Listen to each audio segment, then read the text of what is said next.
Fakti un viedokļi. Krustpunktā. Aidis Tomsons studijā. Pasaulē viss plūst un mainās. Kurš gan to vēl labāk zina kā vēstures pētnieki. Bet tajā pašā laikā cilvēkam nav viegli piemēroties visām pārmaiņām. Vismaz tā man šķiet.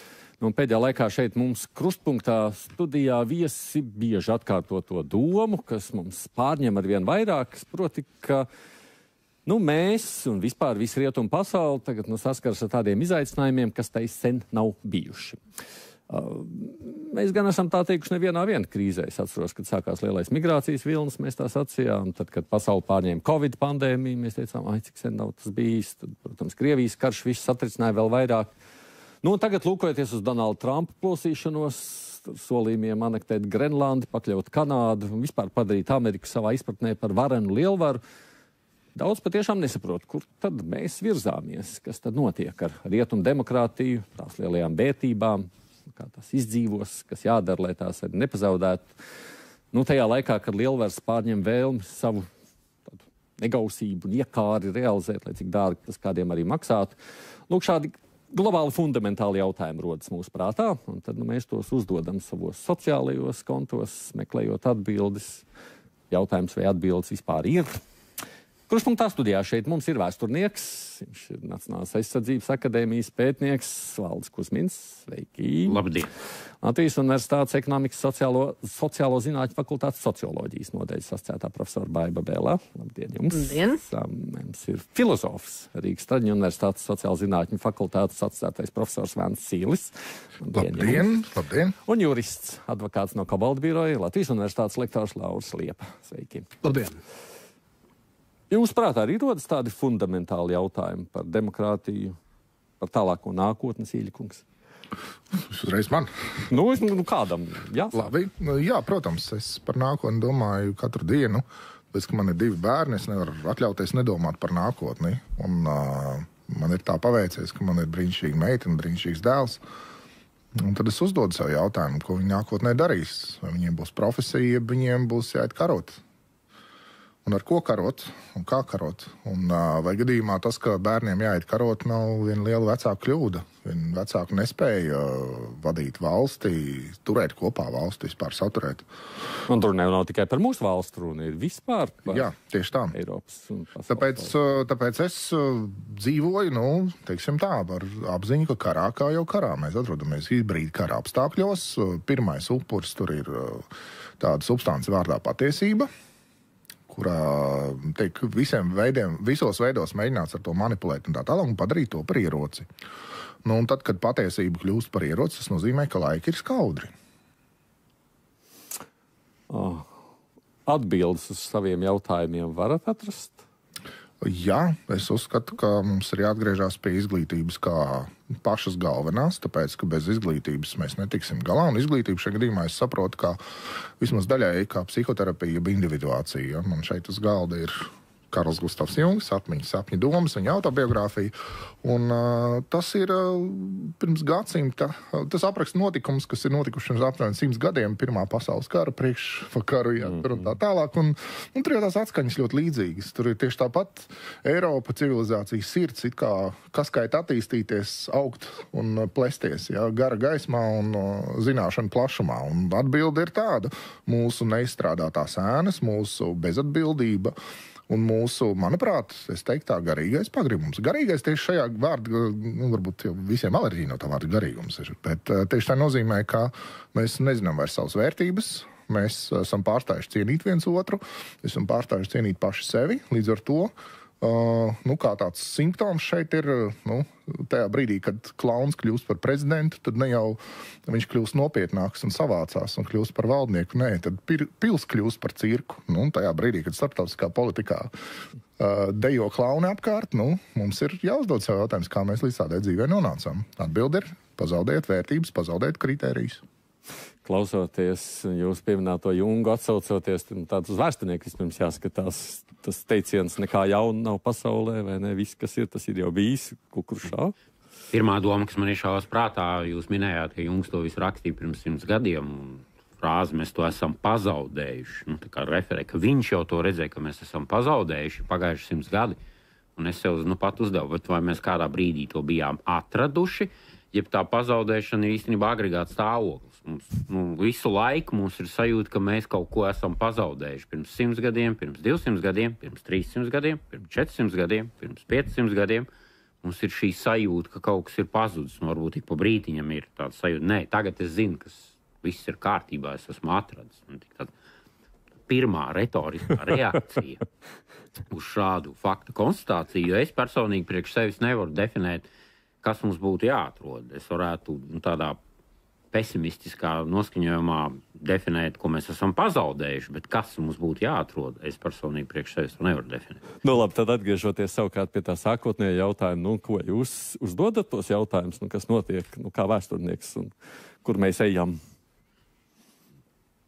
Ne tādā formā, ka, man arī 2 bērni, bet es neuztraucos par to, kas viņiem būs jādara. Es domāju, ka viņi tiks galā ar sevi. Un man liekas, ka viņiem būs pašiem jāatrod šis ceļš, un mana uztraukšanās tajā neveicinās viņu. Varbūt tā ir man personīgās situācijas raksturojums tādā veidā, bet es gribētu ticēt, ka viņi tiks ar šo galā. Proti, tad nozīmē, jūs par šo tematu domājat vai nedomājat vispār? Diemžēl man nāks katru dienu lasīt visu laiku kaut ko par karu. Es esmu militārais vēsturnieks, un es tā vidēji apmēram 24 stundām diennaktī dzīvoju kaut kāds 18 stundas dažādos karos.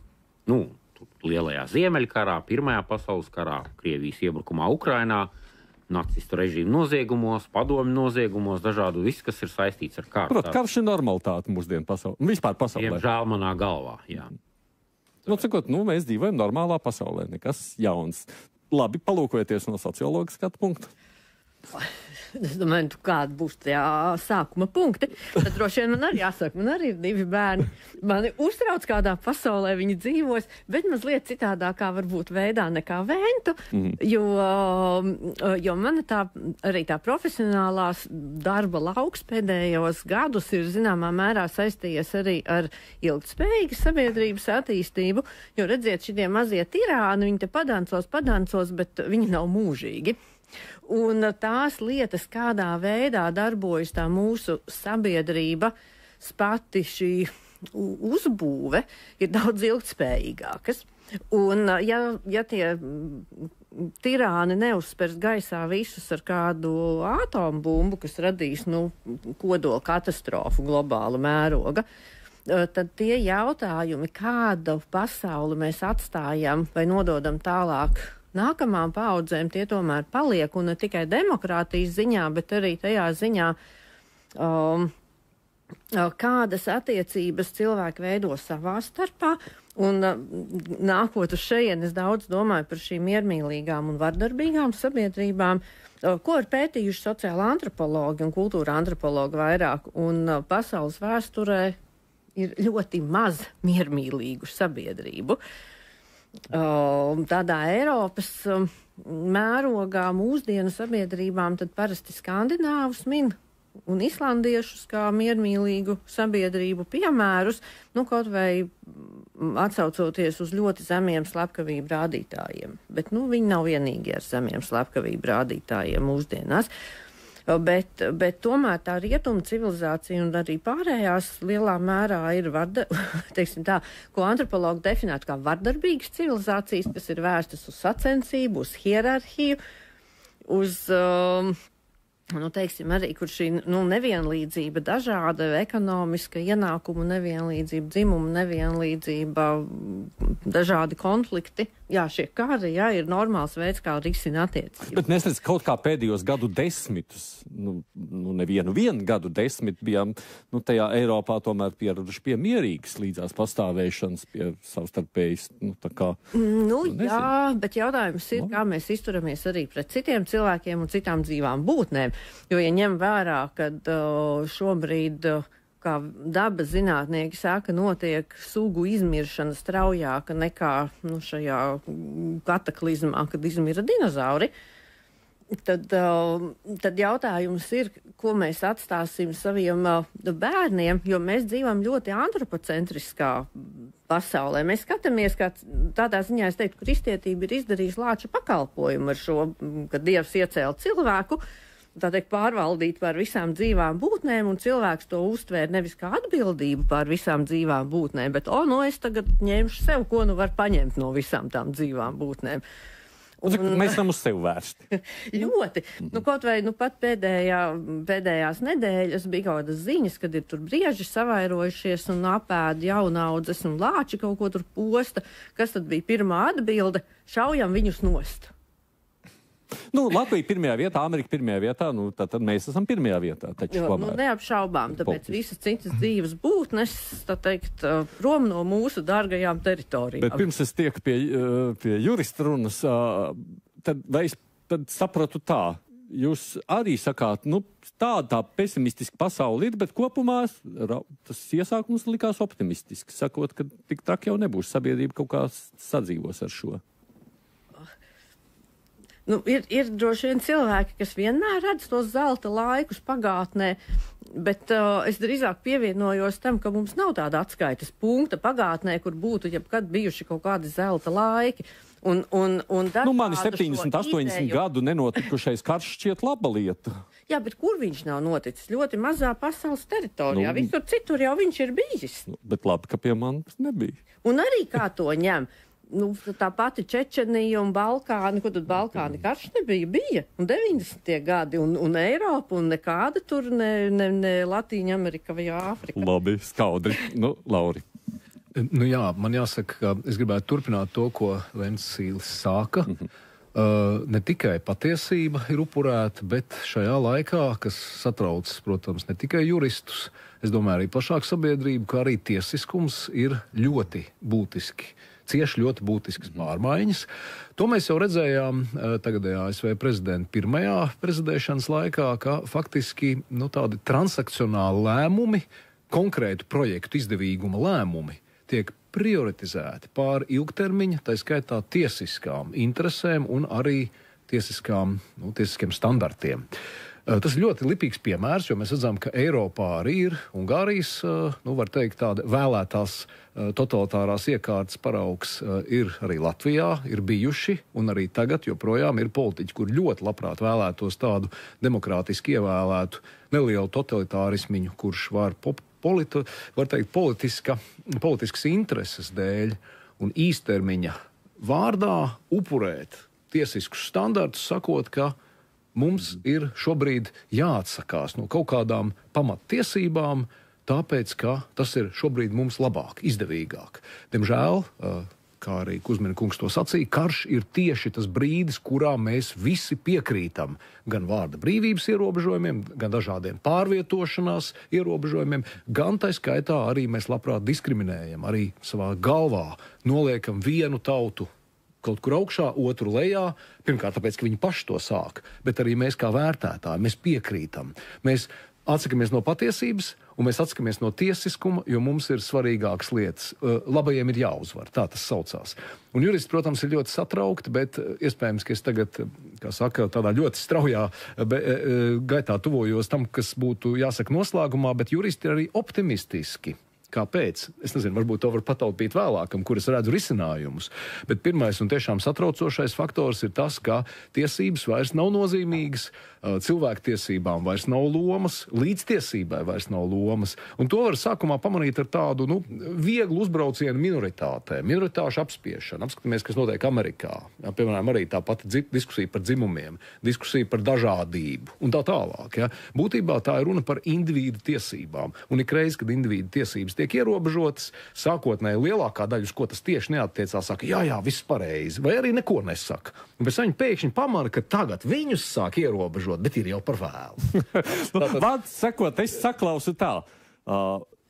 Man pa kreisi sēž filozofs ar juristi, kas ir, kuri ļoti satraukšies par situāciju, bet viņus neapmierina esošais. Viņi tā kā meklē kādas risinājumus. Un tā pa labi man sēž tādas kaudrie reālisti, kas saka, tā ir norma, tur jāsadzīvo tāda. Es arī meklēju risinājumus. Tomēr meklēt risinājumus. Bet tā sajūta ir tāda, ka, tāda mēs esam cilvēki egoisti, vai ne? Kā jūs sakāt, vēsturē tāds ir, tā ir norma, kā arī norma, jāsadzīvo ar to.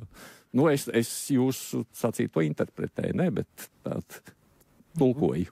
Nu, labi, jūs piešķirat tam savu redzējumu, jo es arī domāju, ka tiešām ir daudzas tā pati vērtību lieta un tiesību lieta ir tās, par kurām mums ir jārunā, kamēr mēs to runu izrunāsim. Bet mazliet, kamēr mēs ejam tūlītās pie turpinājumu, es no tā vēsturiskā aspekta. Nu, nekā jauna jau nav pasaulē, tā es saprotu, vai ne? Mēs te pieminējām Jungu, bet ne jau tikai Jungs, vai ne? Ir tās vēstures paralēlas visā laikā. Ļoti bieži tagad tiek atsauce notiek uz Minhenes vienošanos 1938. gada septembris, pat izmantojot analoģijas, kas pat vizuāli izskatās, ja prezidents Trumps saka, es jums atvedīšu mieru, mēs atceramies premjerministru Chamberlainu, kurš teica, es jums arī atvedu mieru, vismaz mūsu paudze. Bet, protams, manuprāt, kas ir svarīgi, ka šeit ir būtiski atšķirīgas detaļas, kādā brīdī šīs sarunas veda, ar kādu mērķi šīs sarunas veda un kas tur veda. Un, tā, manuprāt, šīs dienas mēdīju pasaules liels izaicinājums, kā īsais uzmanības noturēšanas, fokusēšanas brīdis, kas ir sekundēs mērāms.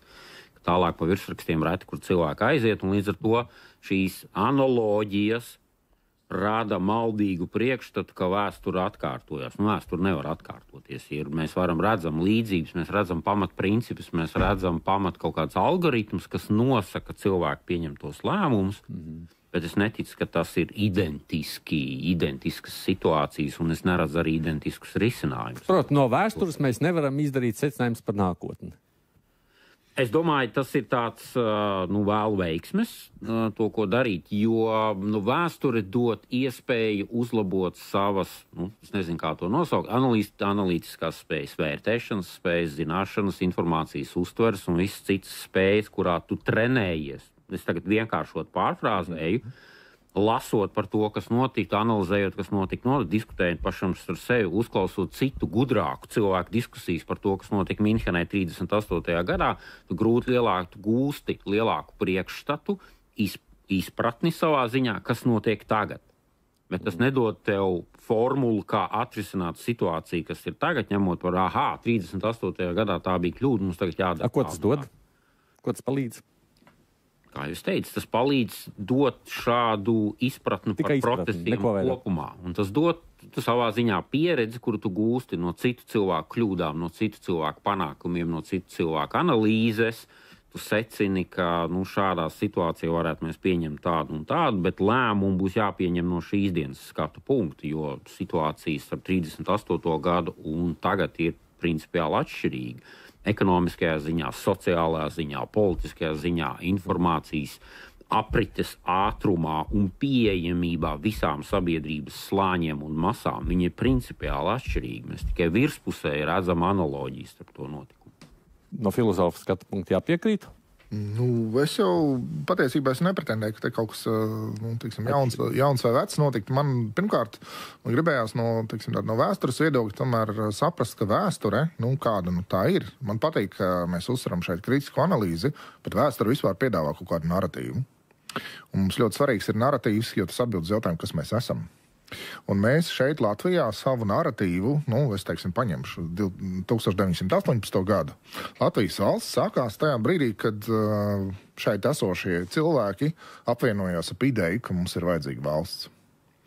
Un tur apstākļi bija grūti, sarežģīti, visi sādi, vienalga. Viņi nolēma, viņi nosprieda, ka valsts vērtība, un te ir tāds būtisks vārds kā valsts griba. Tad lūk, man liekas, ka mēs esam zaudējuši valsts gribu. Lielā mērā, ka mums ir tāda valsts alerģija, valsts negriba, ka mēs valsti esam pa šiem 50 okupācijas gadiem pieraduši visu laiku uzskatīt par kaut kādu. Kāpēc tik skādu? Es paturpināšu tur, dramaturģiju. Tātad mēs uzskatām varu, jebkurā gadījumā par kaut ko ļaundabīgu. Kāpēc? Tāpēc, ka mēs nevaram uzticēties šai varai. Šī vara atkal un atkal pierāda savu nekompetenci un savu mērķu sautīgumu pretstatā kaut kādai kolektīvam labumam, kam tā it kā ir radīta. Ja? Un tas, ko tad parāda? Tas parāda to, ka pie varas jau nav kaut kāda cilvēka, kas būtu noformējušies kā personības, kam būtu tiešām šīs vērtības svarīgas. Nē, pie varas ir cilvēki, kas būtībā ir tādi oportunistiski situācijas izmantotāji un principā cenšas no tā Latvijas budžeta izmiegt vēl, ko viņi tur pēdējo var. Tad jau atnāks kaut kāda okupanti kārtējie, vai ne? Un tad varēs visu norakstīt uz to, ka tad jau vispār labi, ka to brīdi sazagāmies, tagad vismaz ir. Es tam kategoriski visam nepiekrītu, es tiešām ironizēju, nedaudz hiperbolizēju, lai būtu krāsaināks stāsts. Es uzskatu, ka mums ir, ja mēs par Latvijas valsts nerūpēsimies kā par kopīgā labuma, jeb sabiedriskā līguma formātu. Kas tad ir sabiedriskais līgums? Es šeit liktu galdā tādu jautājumu, kāpēc vispār mums vienam otram uzticēties? Lūksēji žurnālists, socioloģi, vēsturnieks, jurists, viņi savā starpā vispār var vienoties, ja viņi katrs dziedās te savu dziesmu, katram tur savu zinātni, katram tādu. Viņi spēj vienoties par to, ka, piemēram, cilvēka cieņa ir būtiska, cilvēka pašcieņa ir būtiska, taisnīgums ir būtisks. Mēs varam par to vienoties. Tad, kad mēs esam vienojušies, mēs mākam arī tā dzīvot. Mēs mākam arī uzvesties saskaņā ar to, ko mēs esam vienojušies. Ja mums patīk, kā visiem tiem daļmuldētājiem, lai neteikt mazliet rupjāk, no Saeimas tribīnas skandināt par vērtībām, kuras viņi paši mīda kājām. Es gribētu vienu komentāru izteikt, arī dramaturgiski varbūt pārspīlēt. Kas mums liek domāt, ka 1918. gadā cilvēki izvēlējās dzīvot neatkarīgā valstī ne aiz savstīgiem apsvērumiem, ka tas viņiem būtu izdevīgāk. Liela, un es tam parādīšu piemēru, liela Latvijas sabiedrības daļa piekrita neatkarīgas valsts idejai, jo pagaidu valdība apsolīja, un es tagad vienkāršošu, vāciešiem atņemt zemi un iedot to zemi man. Man tas ir izdevīgi. Un liela sabiedrība, ne visi, bet lielai sabiedrības daļai viņa personiskās izvēles neatkarības kara laikā un tajā posmā, kad no idejas mēs gribam dzīvot brīvā un demokrātiskā valstī līdz brīdim, kad šo valsti atzina lielākā daļa no Rietuma Eiropas un citām Rietumu valstīm, viņu argumentācija bija ļoti, ļoti sautīga. Es atļaušos oponēt, ja drīkst. Un proti, manuprāt, tā kauzalitāte nedaudz dziļāka, jo cilvēki gāja, kad viņi, piemēram, gāja brīvības cīņās, viņi jau pirmkārt nezināja un arī pat neiedomājas, ka viņiem būs tā sava Lašplēša kara ordeņa kavalieru zeme vai visiem brīvības neatkarības kara, precīzāk, dalībnieku labums kāds. Tur gāja cilvēki, kuri gāja dažādiem dēļ, piekrītu. Paskatāmies atpakaļ mazliet Pirmā pasaules kara sākums, 15. gads, latviešu strelnieki. Ar ko viņi iet karot? Ar savu mūžīgo ienaidnieku. Beidzot, brīvprātīgie 10 000 iet karot ar tiem vāciešiem. Beidzot, mēs viņus varam, kā nākas, samizot par visu to, ko mēs esam cietuši. Un tālāk jau nākamie procesi vienkārši izmanto šo fantastisko īso vēstures logu, kurā impērijas sabrūk, un uztaisīt ātri savējo. Paldies Dievam, ir profesors Vilsons, kurš ir iegadījies par valsts sekretāru Amerikā, un tajā brīdī viņš nāk ar idejām, kuras šobrīd ir radikāli atšķirīgas, bet viņš nāk ar idejām par tautu pašnoteikšanos kā vērtību. Ja? Un mēs esam tā mazā tauta, kas to izmanto. Jā, tālāk jau aiziet funkcionālais, tālāk aiziet utilitārisms, bet sākotnējais ir ideiskais. Es teiktu, ka ideja vispirms vāra, pašiem vāra tajā savā kaktā, kurā mēs īstenībā esam vairākums. Kāpēc mēs nevaldam tur? Un pēc tam jau ir utilitārais, ir atzīšana. Fantastiski, ir iespēja nacionalizēt, tātad pārņemt baronu zemes, ir iespēja sākt kontrolēt arī tirdzniecību un tā tālāk, rūpniecību, kas tur ir palicis neizvests uz Krieviju. Tā kā es ļaušos tomēr oponēt. Jā, bet šeit ir retorisks jautājums, kā vien tie paši karavīri, un tie bija 10 000, kas ar vienādu deksmi un azartu karoja Padomju Latvijas armijas rindās, tad vienā dienā nomainīja cepuri un karoja neatkarīgās Latvijas rindās. Kā mēs atradīsim šo ideju, šo cilvēku personīgajā motivācijā? Jā, šeit diezgan bieži izskanēja pulkvedis Janums, Vils Janums. Vils Janums bija Padomju Latvijas armijas karavīrs. Karoja pret Igauniem. Diezgan labi un nikni. Un tad vienā jaukā dienā viņš nomainīja cepures un viņš kļuva par Latvijas armijas. Vai mēs šeit varam atrast šo ideoloģisko sastāvdaļu viņa konkrēti motivācijā? Bet es gribēju Belskundz liejot, jo no otras puses tas ir tāds jautājums par cilvēku esamību, būtību, vai ne? Bet mūsos taču ir, jā, gan kaut kādi cēli nodomi, gan arī sautīgi, tā nav? Droši vien, un dažādos cilvēkos ir dažādi, tāpēc man bija Ventam īstenībā jautājums, vai šis aizrautīgais stāsts par to, ka Saeimā visi ir sautīgi blēži, bija hiperbola. Es jau mēģinu aizstāvēt. Es saku, viņš jau to neapgalvoja. jo toreiz sadzirdēja diezgan dažādi. Jo tas tiešām ir tāds narratīvs, ko mēs ļoti labi pazīstam no populistu, tā teikt, vārdu krājuma. Un arī Trumps faktiski nāca pie varas ar tieši šo ļoti vienkāršoto stāstu. Tur viss ir slikti, mēs esam labie, mēs tagad nāksim un ievedīsim kārtību. Un droši vien tagad gan jau pašvaldību vēlēšanas mums tuvojās šo narratīvu mēs dzirdēsim atkal un atkal, ka tie, kas ir pie varas, ir sliktie, sautīgie. Atbildies, un tad es tālāk iešu vilku parināšana, jā. To es daru speciāli, tāpēc, ka mums ir, teiksim tā, es cenšos tieši ar šo narratīvu arī karot, bet no otras puses es nevaru noliekt, ka es esmu diezgan pamatīgi vīlies visos pie varas esošajos pašlaik, un es to uzsveru tieši tāpēc, kā nāk vēlēšanas, un tas ir svarīgs brīdis, un šīs te vēlēšanas tad arī ir būtībā jau uzticības balsojums. Jā. Un es piekrītu, ka šīs populistiskās tēzes, ka viņi visi zog, mēs nē, ir tas, ko teikt vislielākie zāgļi. Parasti tie, kas apsēdīsies tronī uz kārtīgu laiku, un visas tās vēlēšanas arī atcels. Būtībā visi diktatori nāk pie varas ar šo te anti-elitistisko stāstu un tā tālāk. Kāpēc es to uzsveru? Tāpēc, ka man paldies, ka jūs pieminējāt šeit arī to brīvības cīņu pamatmotivāciju, kas tomēr ir skaudri idealistiska. Ja es ar savu dzīvību un veselību maksāju par šo te brīvību valstī, kur es vēl pat neesmu redzējis, ja kaut kas nākotnē varbūt veidosies. Tad es šos sautīguma pogu varbūt tik ļoti tad tā neuzsvērtu, jo jebkuram jautājumu mēs varam atrast 3 veidu motivāciju. Cilvēks kaut ko var darīt aiz bailēm no soda, tā ir viszemākā motivācija, tāpēc mums eksistē cietumi. Tikai tā dažus var piespiest klausīt likumam.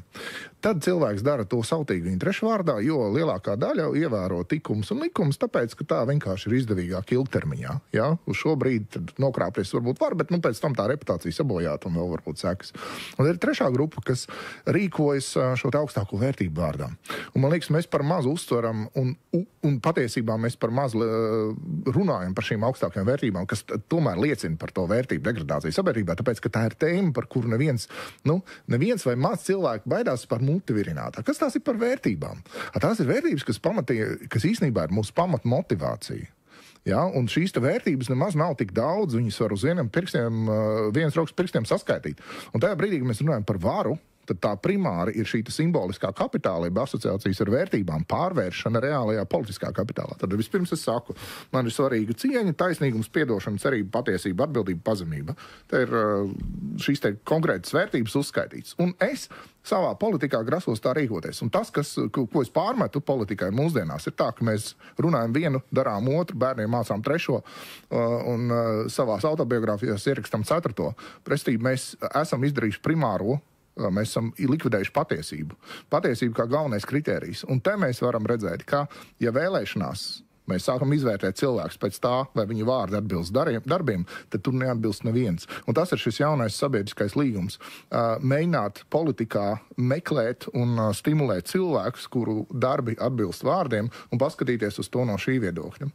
Jo, tā īsumā es to redzu. Es tikai atgādinu, kas mums šeit ir studijā. Tātad vēsturnieks Valdis Kuzmins, filozofs Vents Sīlis, socioloģi, sociāla antropoloģi, kā pareizāk būtu sacīt? Abi divi, vai ne? Baiba Bēlā un arī jurists Lauris Liepa. Raidījums Krustpunktā. Uz priekšu dodoties tajā visā, tagad es iesaistos diskusijā ar savu sajūtu. Vēsturē ir bijuši, vai tagad ir bijuši, vienmēr mēs esam ar dažādām motivācijām, kā sacīja Sīļkungs. Un tā tas arī ir bijis. Man liekas, tā mana sajūta, vai ne, ka kaut kādā mērā tās vērtības laiku gaitā kļuva svarīgākas nekā tās bija kādreiz. Mēs tā kā karu vairs negribam īsti pieņemt par normu, vismaz man tā šķiet, vismaz manas apkārtnes ļaudis, nezinu, kā tas bija pirms gadiem, dažiem simtiem, lietas, kuras te pieminēja Sīļkungs, arī šķiet ir kļuvušas svarīgākas, kuras es pieļauju, varbūt vēsturē kādreiz mazāk par tām lietām domāju. Bet skatoties to, kas notiek šobrīd, droši vien jau, ka vienmēr, kā jūs sacījāt, ir bijis sautīguma motīvs, mēs vienmēr esam bijuši uz sevi vērsti, arī šī pat Eiropas šos gadu desmitus, vai ne, tur katrs domā par protekcionismu, par visādām tam līdzīgām lietām, katra valsts. Bet šķiet, ka līdz šim tā kā kautrējās tā ļoti atklāti sacīt, ka es esmu mantkārīgs, pieņemsim, jā. ka es pirmajā vietā.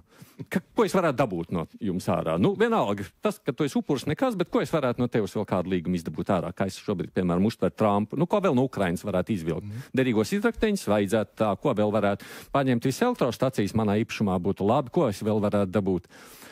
Proti, kaut kā nebija tāds labais tonis vismaz tā to uztvert. Šobrīd tas kļūst par aktīvo, jeb tādu publisko politiku. Nu, mēs zinām, Putins arī iepriekš tā kā centās slēpt savus nodomus. Nu, tagad viņš vairs neslēpj. Proti, mēs kļūstam, nu, tā kā pieņemam to par normu. Nu, vai kā lai citā to uztver? Nu, un mēs redzam, mums arī Latvija ir pirmajā vietā, mums ne tikai Latvija, tur ir katrā valstī tāda uzrodas. Tā to sauc. Reāla politika un cinisms. Vispretīgākā lieta politikā. Būt nelietim un nekautrēties. Nu, es tomēr varētu atļauties iebilst šeit. Nav tik vispārīgi slikti. Es gribētu teikt redzījuma vadītājiem, ka cerības stars tomēr ir Eiropas Savienība, kas darbojās zināmā mērā pretēji kaut kādām saprātīgām, pašsaprotamām lietām, jo cilvēki ir atteikušies no lietām, kuras tie varētu darīt, ja tie absolūti neierobežotu sevi. Tātad Eiropas Savienība faktiski ir paraugs tam, kā arī kolektīvi sabiedrības var sevi ierobežot, saskatot kaut kādu ilgtermiņu, varbūt ne tūlītēju mērķi. Mums ir ļoti viegli runāt par Eiropas Savienības labumiem, jo mēs esam tieši akceptori. Ir citi donori, lielie maksātāji, un viņi tur ņemās, un tur ir Le Pen Francijā, AfD Vācijā. Mums viņi nepatīk, jo ja viņi uzvarēs, mēs vairs nesaņemsim. Ja? Tātad var skatīties, ka arī mēs esam dikti savtīgi Eiropas Savienībā. Bet nē, Eiropas Savienība ir ideju savienība, tā ir vērtību savienība, kuras pamats, protams, ir ļoti banāls - Eiropa ātoma, ogļu, tērauda savienība. Tātad var skatīties, ka Eiropa ir radusies uz kara drupām, uz otrā kara drupām, lai noņemtu tarifus, lai veicinātu tirdzniecību un lai savstarpēji nepatikšanu vietā izveidot savstarpēju sadarbību tādās industrijās, kurās arī vienai valstī ir pamaz spēka. Atomenerģija, ogles, tērauds. Ja, tātad skatīties uz šo Eiropas Savienību ļoti interesanti, jo tā lēnām kļūst pirmkārt par tādu tiesisku veidojumu, jo tā veidojas uz Romas līgumu. Un tā tālāk attīsta šī līguma kontrolas institūcija, Eiropas Savienības tiesa, tālāk tā veido dažāda veida citus ekonomiskos labumus, un beigās tā ir izaugusi līdz cilvēku tiesību savienībai. Mums ir paveicies iestāties šai savienībā tajā brīdī, kurā tā jau runā par vērtībām, kā cementējošo vienību. Mēs jau esam aizmirsuši tā kā 50. gadus, tātad to, ka nav vairs muitas starp robežām, to, ka ir brīva tirdzniecība, kapitāla kustība. Mēs redzam cilvēku kustību, kas mums ir negatīva, jo mūsu gudrinieki daudzi aizbrauc, bet tāpat laikā Eiropa mums dod pretī aizsardzību, jo atcerēsimies, arī Eiropas Savienība, ne tikai NATO, arī Eiropas Savienība dod savām dalību valstīm kolektīvu aizsardzības plānu. Cits jautājums, vai tā ir šobrīd ieroči. Ja? Bet plāns ir, tātad mērķis ir. Un vēl viena lieta, kas ir Eiropas Savienībā, ļoti precīzs piemērs. Kāpēc Eiropas Savienībā nav attīstījušies, ir dažādi iemesli, bet viens no tiem, kāpēc Eiropas Savienībā nav attīstījušies mega, virtuālie biznesi, kā Amazon, kā digitālie biznesi. Tāpēc, ka Eiropas Savienībā mēs ļoti uztraucamies par individu tiesībām, par individu personību kā vērtību, par individu autonomiju un ļoti daudzas lietas, kuras, piemēram, ņemsim radikālāk, piemēram, Ķīna var darīt jebko, ko viņi grib ar saviem cilvēkiem. Vākt viņu datus, izmantot, analizēt, kaut vai uiguru problēmu. Labi, Eiropā to nedrīkst. Un tagad mēs zinām, ko saka Trumps un ko tikko, man liekas, tajā signālu nopludinātajā čatā saka viceprezidents par Eiropu, ko viņi domā tā patiesi. Mēs zinām, ko Putins domā par Eiropu, pieminētā Ķīna. Tā ir tagad kas civilizāciju sadursme? Lielās Eiropas valsts ietekmīgās pret kaut kādām mazajām, kas mēģina apvienoties Eiropā? Patiesībā sakot, tas ir ļoti interesants jautājums. Droši vien šī nav diskusija par Huntingtonu, runājot par civilizācijas sadursmi, bet viens interesants faktors, man ir jautājums, kur es gribētu dzīvot. Ja es esmu kapitālists, ja es esmu Elon Muska tips, man droši vien šobrīd ļoti gribētos dzīvot Amerikā. Ja, tā ir valsts, kurā man ir faktiski neierobežotākas iespējas nekā tās ir Eiropā. Ja es esmu politiski ambiciozs cilvēks, varbūt man labāk ir Ķīnā, jo tur es pie varas varu nonākt un realizēt pilnīgāk savu politisko varu. Bet ja es esmu cilvēks, kurš grib attīstīt savas garīgās idejas, kurš grib dzīvot labā, labvēlīgā vidē, kurā cilvēks tiek respektēts neatkarīgi no viņa miljoniem, ir vai nav, tad es gribu dzīvot Eiropā. Lūk, vai šai idejai ir cerība turpināt pastāvēt tas, ko mēs sakām, tie, kas tur grib vērtēt garīgās vērtības, tiesības un vispārējos, viņi spēs pastāvēt nākotnē? izvēlēties. Bet kāpēc gan, lai viņas nespētu pastāvēt? Jo pastieties arī, es gribētu atgriezties, ar ko jūs sākāt ar to, Trumps ir vienkārši skaļš, ļoti labi redzams un rada milzīgu satraukumu visos, bet teikt, ka tā ir jaunā normalitāte. Man ir īstenībā žēl, cik ļoti maz mūsu prese vai plašsaziņas mēdī atspoguļot tos dažādos protestus un atšķirīgos viedokļus, ko pauž ļoti daudzi amerikāņi. Un atšķirībā no Krievijas, kur visi, kas domā citādāk, ir aizbraukuši vai kaut kur sēž un kur patiešām opozīcijai iekšēji izpausties nav kur. Tas īstenībā ir, šobrīd ir drusku, ir bāžas par to, kā Amerika attīstīsies tālāk, jo mēs ļoti labi zinām, kā Eiropas totalitārismi veidojās. Un demokrātija ir ārprātīgi trausla lieta, ārprātīgi trausla. Ja viņi ļoti trausli, es domāju, pat Amerikā, jo esot varas apstākļos pieņemot lēmumus, par kuriem citi saka, ka tie ir antikonstitucionāli un vispār, un tur jau šūmēšanās notiek, bet mēs redzēsim, vai tie lēmumi joprojām, vai viņus ir iespējams īstenot vai nē, kur ir tās robežas. Bet redz, ja mēs esam tik ļoti uz sevi vērstu, bet demokrātija trausla, tāpēc ir jautājums, tad beigās uz sevi vērstais nevinnēs to trauslo. To mēs labi redzēsim, kā tas pēc dažiem gadiem būs. Es minēt neņemos. Aha. No vēsturnieka skatu punkta var kaut kādus secinājumus izdarīt? Pirmais, ko es gribētu izdarīt, ka mēs jau šeit tam pieskārāmies par to, cik sapratu. Es uzskatu, ka šie ir zelta laiki. Tajā veidā, kā mēs dzīvojam, gan no mirstības viedokļa, gan no veselības aprūpes viedokļa, dzīves ilgas viedokļa. Es ļoti labi atceros savu veco māti 90. gadu sākumā, kad 90. gadi, kad tur inflācija bija 900% gadā un tādā garā, kad kad viss izskatījās bija diezgan slikti, ka viņi teica, ka nav tik traki, Sibīrijā bija sliktāk. Jā. Un mēs šeit esam drusku zaudējuši, mēs vienkārši mūsu personīgā pieredze šajā īsajā, manā gandrīz 50 gadu posmā, viņi ir tik neliela, ka mēs sākam reflektēt, ka pasauli iet bojā. Bet, ja mēs skatāmies tādā drusku garākā griezienā, vai ne, kur varbūt tā vēsture ir noderīga, tad mēs redzam, ka nav mums īsti. Es saprotu, ka latviešu dzīves ziņa augstākais pozitivitātes apzīmējums nav slikti. Ne, līdz šim šķiet, ka ne, labi. Es piekrītu, līdz šim esam kāpuši aug, bet varbūt esam virsotnē un tagad kāpjam lejā jau. Ja jūs apskatāties, kuras statistikas rādītājs, tad lielā krīze, kas bija 2008. gads, tas bija tajā augšup kāpiena kalnā, bija tāds maziņš platoja, viņš pat nosacīja drusku uz leju un atkal mēs kāpjam kaujā. Labi, viena lieta ir nauda un materiālās vērtības, bet kopumā skatoties visas pieminētās brīvības, cieņa, vispārējais, arī kāpjam kalnā joprojām? Es nezinu, vai kāds... liekot roku uz sirds Latvijā, var teikt, ka viņa brīvības tiek ierobežotas. Tagad tieši konkrēti šeit. Es, piemēram, šajā brīdī jūtos, ka es pie šī mikrofona sēžot, varu teikt jebko. Es nemēģināšu jebko teikt šajā pilnīgi brīdī. Neko nē, bet kaut kādā brīdī varētu notikt. Labi. Kā? Es domāju, redziet, tā bija interesanta tā metafora par to kalnā kāpšanu. Tas man atgādināja to rietumu civilizācijas lineāro domāšanu. Kurš ir teicis, ka visu laiku ir jābūt kaut kādai kalnā kāpšanai vai linearitātei? Tas ir mūsu pieņēmums, ka tā ir jābūt. Es gribu tā.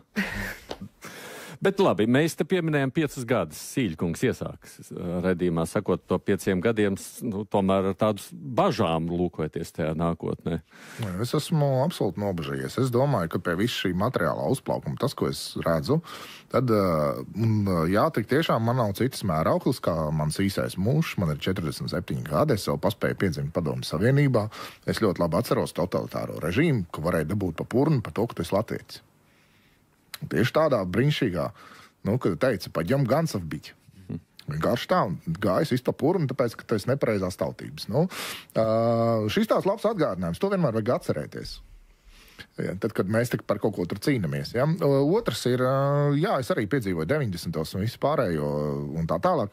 Tas, kāpēc man ir bažas, ir tas, ka es diezgan labi saprotu, ka šis labklājības līmenis, manuprāt, tas ir viens no svarīgākajiem acu aizmālēšanas punktiem, kad mēs runājam diskusijās, izmantot labklājību kā argumentu.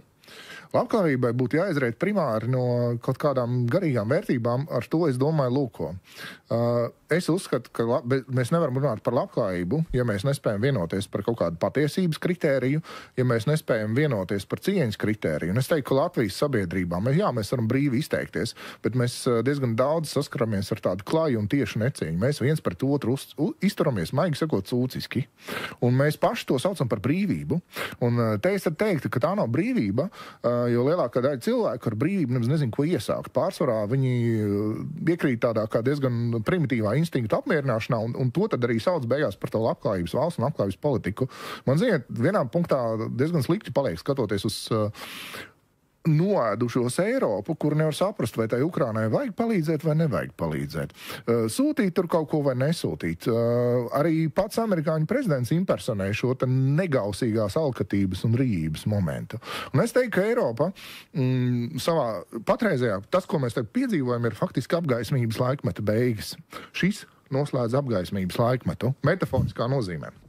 Jo pēdējie 200 gadi ir parādījuši, ka tad, ja mēs visu mēram efektivitātes un kā brīnišķīgi pateikt šajā lineārās izaugsmas kritērijos, tad kur mēs nonākam? Mūsu dzīves līmenis iet uz augšu, mūsu dzimstības līmenis iet uz leju. Vai tas gadījumā nav satraucošs kritērijs, ka pie visu šīs labās dzīves vairoties vairs negribās? Redzi, labi. Es gribu pēdējās 15 minūtes, mazāk 15, jo 13 atstāt mazliet par to, ko tad tālāk darīt, jo mēs uzzīmējam ļoti atšķirīgu ainu, katrs šobrīd reālo ainu, un tas ir interesanti, man jāatzīst.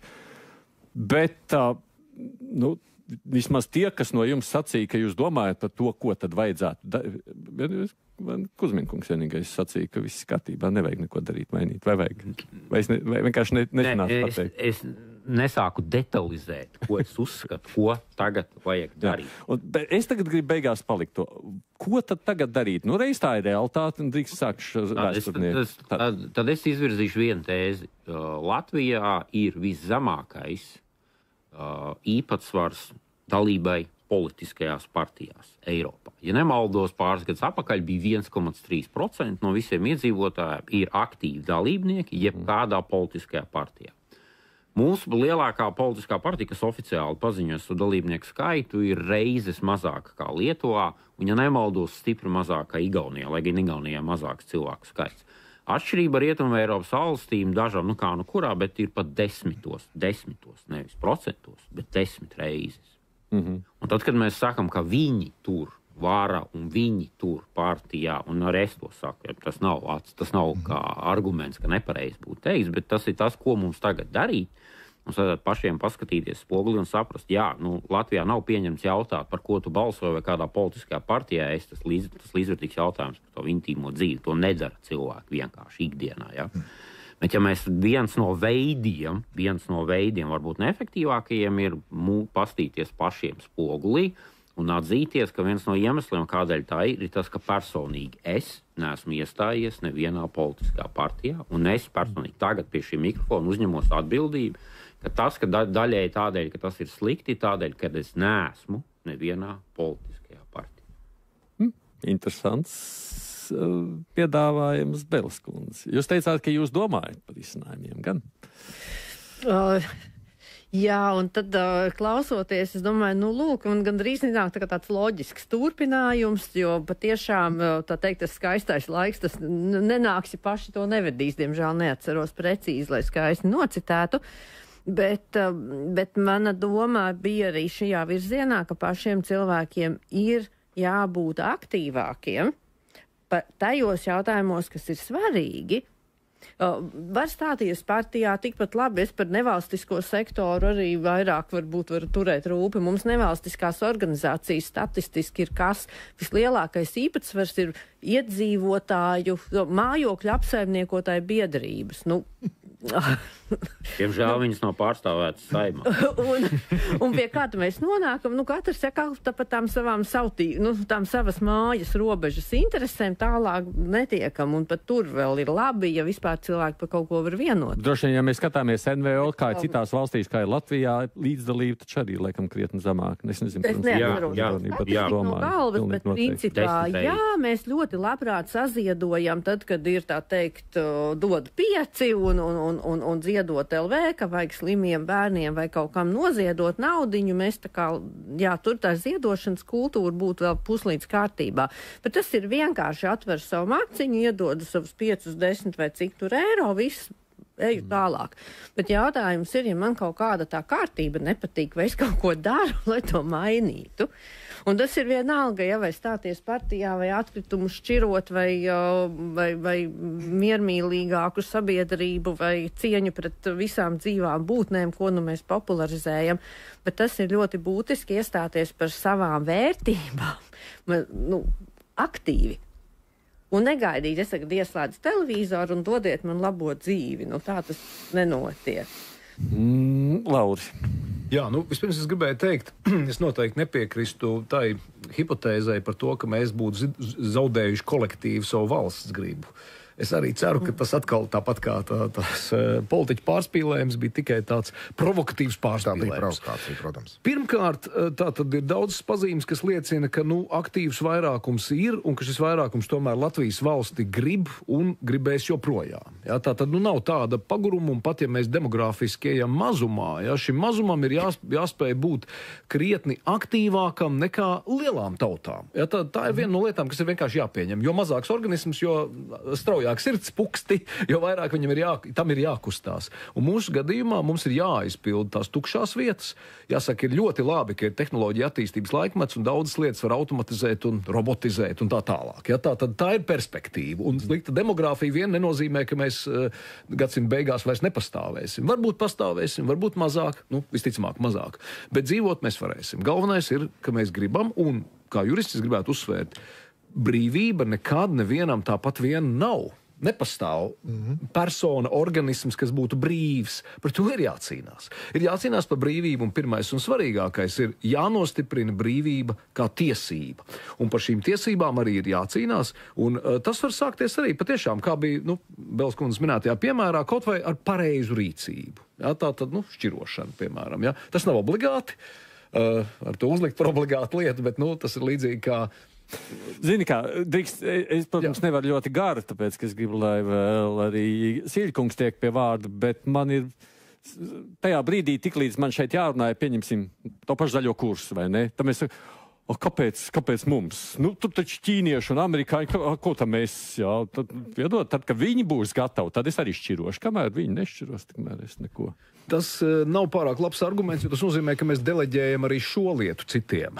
Ja, tā tad ļoti labs piemērs par mūsu dalību, aktīvo dalību politiskās. Iepriekšējās vēlēšanās zaļais kurs, cīņa pret zaļo kursu bija viens no lielākajiem mūsu politiķu šeit sēdētājiem argumentiem. Sakot, ka ja mums ievēlēs Eiropas parlamentā, pirmais, ko mēs cīnīsimies pret zaļo kursu, tāpēc, ka mūsu intereses pirmajā vietā. Tāpēc, ka populisms vienmēr izvirza vienkāršu risinājumu, pārāk vienkāršu risinājumu sarežģītiem procesiem, sarežģītām problēmām, un beigās cilvēki attopās, ka tas tomēr nedara. Un tāpēc bieži vien tie populisti tomēr nākamajā piegājienā vairs netiek ievēlēti. Kaut vai banāni, zīgerists un tā tālāk. Ja?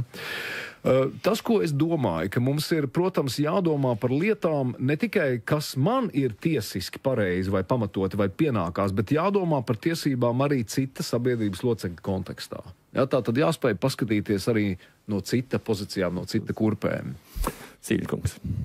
Jā, es te par šo visu domājot, tā kā es esmu jungiāns, tad Jungs teica, ka viena no mūsdienu cilvēku lielākajām problēmām ir tas, cik ļoti viņš dzīvo vai viņi dzīvo bezapziņā. Tas ir, viņš vienkārši atrodas šajā te neapzināto darbību gūstā un varā un atkārto tās automātiski. Un ka brīvība būtībā nozīmē izlaušanos no šī kolektīvā pūļa, kļūstot par individu. Un kā vienīgo veidu, kā viņš redzēja, kā to var izdarīt, un tas ir tieši citāts no viņa, ka viņš lūkojas atpakaļ uz savu paveikto darbu, viņš saka, visiem maniem pacientiem pēc 30 gadu vecumu problēma bija tikai viena. viņu reliģiskās funkcijas atrašanu. Un ar šo reliģisko funkciju te mazliet jāpaskaidro, ko tas nozīmē. Tas nozīmē, ka tā ir ticība vērtībām, kas ir lielākas par mani. Tā ir šī transcendentā funkcija. Restīvi, spēja būt attiecībās ar transcendentu, jo pats vārds reliģija, ko tad nozīmē? Būt attiecībās. Bet ar ko? Ja es esmu attiecībās tikai pats ar savu bezizmēru ego, tad es nekur netieku. Ja? Tāpēc es teicu iepriekš par to apgaismības laikmetu beigām, jo tās bija cilvēces ilūzijas par to, ka mēs varam atmest garīgumu kā daļu no dzīvesveida, kā integrālu daļu. Un izrādās, ka tad mēs zaudējam ticību ne jau tikai Dievam, tas jau būtu vēl tā teikt. Sākums, jā. Mēs zaudējam ticību vispār jebkam. Mēs pārstājam arī te pašai brīvībai ticēt, mēs pārstājam ticēt taisnīgumam, mēs pārstājam ticēt mīlestībai. Un tad paskatieties, ko mēs iegūstam. Mēs iegūstam augsta dzīves līmeņa individu, kurš netic mīlestībai, taisnīgumam, brīvībai, bet tic gastronomijai. Varbūt tāpēc tie pavāru šovi visi tik populāri. Kas attiecās uz partijām, var jau dibināt Facebook partiju, Instagram partiju, tur diezgan daudz to sekotāju un to piekritēju. Bet es te gribētu griezt atpakaļ pie tā, ka es saskatu šajā laikā brīnišķīgu iespēju tāda veselīga, tieša garīguma renesansē. Un es esmu nogājis diezgan ilgu ceļu. Es sāku kā filozofs, kā vēl tur man postmodernisms patika. Man drausmīgi patika graut visas vecās vērtības sistēmas, tur dibināt kaut kādus tur rotaļu spēļu elementus. Un es nonācu vienā brīdī, izejot cauri zināmam daudzumam privātu problēmu un personisku krīžu, ka tikai tajā brīdī, kad es pats nodibināju šo te saikni ar vertikālu, to, ka man ir kaut kādas vērtības. Un nav obligāti, un tas vēlreiz uzsver, reliģija ir tikai viens veids, kā tās izteikt. Ka es varu ticēt Latvijas valstī, tieši tāpat kā es varu ticēt taisnīgumam, līdztiesībai, brīvībai, otra cilvēka cieņai. Un tikai pateicoties šai ticībai, tas transformēs arī manā rīcībā. Ka tāpēc, ka es ticu, es nevaru nerīkoties. Tad es nepieļauju netaisnību, es nepieļauju necieņu, es nepieļauju to visu. Un tajā brīdī tad es jūtu kaut kādu jēgu runāt par vērtībām, jo es esmu drausmīgi noguris no tā, ka cilvēki par to visu muldu no rīta līdz vakaram neviens neko nedara. Un politika man vienkārši atbaida tieši tāpēc, ka tur visi mulda par vērtībām, kuras paši mīd ar kājām. Un tāpēc es par politiku uzskatu, politikas sākumu, es varētu teikt tā, ka ne jau velti mēs esam, mums tomēr šīs tā kristīgās konfesijas un gan katoļi, gan luterāņi, gan pareizticīgie, gan arī vienkārši šie dažādi New Age garīguma formas, un tās tomēr ir svarīgas cilvēkiem. Un varbūt tā ir, ja mēs atcerēsimies, ka latviskā dzīves ziņa, kristīgās vērtības un cilvēktiesības ir mūsu valsts pamatā, tad iespējams mums ir cerība. Cik dažādi mēs esam, ja drīkst pēdējā vienā minūtē sakot. Es savukārt ceru, ka varbūt mēs skatīsimies uz to, ko dara Trumps un Putins, un mums tas tik šausmīgi beigās pieriepsies un nepatiks, ka mēs varbūt ļoti negribēsim beigās visu to jauno realitāti. Un tāpēc pievērsīsimies kaut kam jēdzīgākam. Tā nevarētu būt. Ir tāda cerība uz to, ka tas atbaidīs pa daudz. Es varu ātrumu piezīmi, man liekas, ir ļoti interesants tas process, ko ir sācis tā saucamais tas Doge, tā tad Maska vadītā kampaņa cīņai ar birokrātiju. Patiesībā Latvijai ir līdzīga problēma, kā to deklarē ASV prezidents, pārāk daudz valsts pārvalda pa lielu, publiskais sektors pa lielu, kaut ko jādara. Es domāju, ka mums ir uzmanīgi jāskatās, ko viņi dara un kas tur ir labi, kas nav labi, kas ir pareizi, kas nepareizi. Mēs nevaram to kopēt, bet vismaz mēs varam redzēt kaut kādas kustības. Tur ir ļoti daudz lieku kustību tagad, uzreiz var redzēt, bet ir lietas, kuras iespējams mēs varētu mācīties. Un tas nozīmē stiprināt institūcijas, neskatoties uz to cīņu ar birokrātiju. Okay. Tas viss, starp citu, viens atsevišķs temats, par ko mums varbūt vajadzētu šeit parunāt. Paldies jums par atnākšanu šādā ļoti saudabīgā, bet interesantā sarunā. Man šeit studijā viesos bija Baiba Bele, kas Latvijas Universitātes ekonomikas un sociālā zinātņu fakultātes socioloģijas nodaļas asociētā profesore, vēsturnieks, Nacionālās aizsardzības akadēmijas pētnieks Valdis Kuzmins, filozofs, Rīgas Tradiņu Universitātes sociāla zinātņu fakultātes asociētais profesors Vents Sīls, un jurists zvērnāts advokāts no Kobalta, Latvijas Universitātes lektors Lauris Liepa. Ar klausītājiem es tiekos pēc stundas jau Latvijas Radio 1 ēterā šodien vēl, kad mēs runāsim par pašreiz aktuālo pasaulē raidījumā 2 puslodes. Šoreiz vairāk gan par to, kas notiek Turcijā, ar tiem notiekošiem protestiem. Starp citu, arī viens interesants mūsdienu kontekstā būtu runājams temats. Arī par ASV centieniem sarunāties ar Ukraiņiem un Krieviem, par tām sarunām, un arī par drošības skandālu Vašingtonā runāsim, kur tas izveidotā sociāla tīkla šatā bija pievienots arī žurnālists. Bet kruspunktā rīt savukārt būs valsts kontrolieris Edgars Čagins. Mēs tātad runāsim par mūsu pašu valsts pārvaldi, par kontrolas atklātajām problēmām. Šodien raidījums izskan, producenti mums ir Hevi Junāms, studijā bija arī Aidis Tomsons.